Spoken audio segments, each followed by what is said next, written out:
We have a plan. It's not fully funded? It's just not fully funded. Okay. Yeah. So does it have to be? Yes. Flagler County leaders are still at odds on how to pay for the county's beach management plan. The problem we have right now is, and like everything in government, it's got to be a collaborative process. And we don't have that on the county commission right now. We've got two commissioners that won't even talk about it. On last week's Friday Free-for-All, Flagler County Commissioner Greg Hansen said the ongoing maintenance is expected to cost the county $12 million a year. If you don't have the half-cent sales tax and you want to do the full beach renourishment plan, then you got to add ad valorem tax into the deal. In other words, another stream of money. I don't see the citizens of Flagler County approving that. Yeah. I think they're going to go nuts if we raise because we'd have to raise it almost a full mill. So it really works out to about 0.88 we'd have to do. And that's significant. Hansen says the half-cent sales tax would cost most residents less. Where the sales tax a family of four would be, I've read as low as $6 and as high as $14 a month. The ad valorem tax would be more than $1,000 per home ownership. So that's significant. Last year, the Army Corps of Engineers completed a significant beach nourishment project. The Corps will continue to help in the future, but only if there's a 50% local match to fund the effort.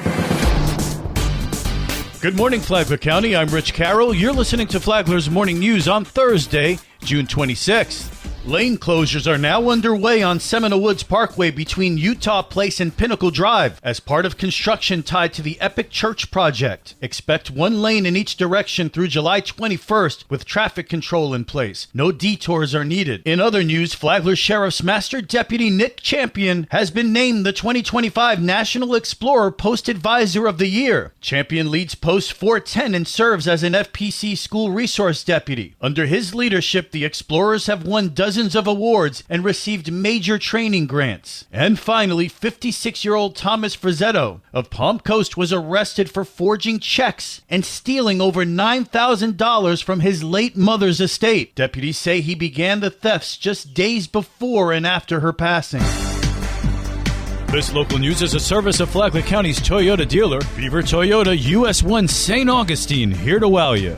It was pretty busy last weekend for Flagler County Sheriff's deputies keeping residents safe. Karen Johnson has the weekend crime report. Several drug-related arrests and an assault with a deadly weapon kept Flagler County Sheriff's deputies on their toes over the weekend. More from Flagler County Sheriff Rick Staley. Some of the interesting arrests was a woman from Satsuma in Volusia County was arrested in a remote area of Flagler County known as Flagler Estates when deputies responded to a large crowd gathering for a bonfire and dispersed everyone from trespassing on his property. In the process, a woman was found in possession of methamphetamine, cocaine, hashish, and cannabis. In another case, a Bunnell woman was caught hiding drugs during her arrest at the jail. She was found that in her back pocket and inside her bra had small bags of cocaine, fentanyl, and methamphetamine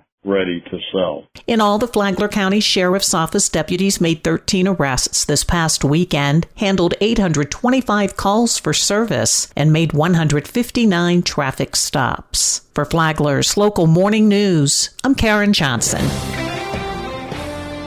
This bill is going to be a great tool for our police and prosecutors to crack down on the growing criminal enterprise of gift card fraud. State Representative Sam Greco is talking about his bipartisan bill to crack down on gift card fraud. Greco co-sponsored House Bill 1007 with Coral Springs Democrat Dan Daly. It codifies penalties for gift card fraud. This is an area where our existing criminal law didn't adequately have the right definitions, right tools, and right punishments to allow our law enforcement and state attorneys to crack down on this issue. So I was grateful to be able to work with a number of our partners in the retail industry, in law enforcement, to craft a bill and a set of new criminal statutes that will allow for this issue to be cracked down on. And this is not a small issue. This issue last year caused $220 million of economic loss across the country. Greco says the legislation was written to address a variety of crimes. This type of fraud takes a number of forms, everything from stealing blank gift cards out of stores, manipulating them, bringing them back, and deceiving consumers, to convincing individuals that they need to go and fraudulently purchase gift cards and transfer the funds. The new law takes effect October 1st. I'm Daryl Modi reporting. And now you're up to date on Flagler's Morning News. I'm Rich Carroll.